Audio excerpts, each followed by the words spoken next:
الألم وما نعانيه من ضيق ومن سقم، لكن لنا فيه ظن لا يخيبنا، حاشاه أن ترجع الأيدي بلا نعم.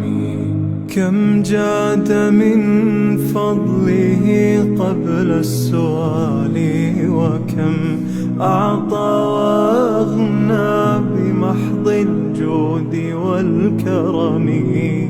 الله يعلم ما نشكو من الألم وما نعانيه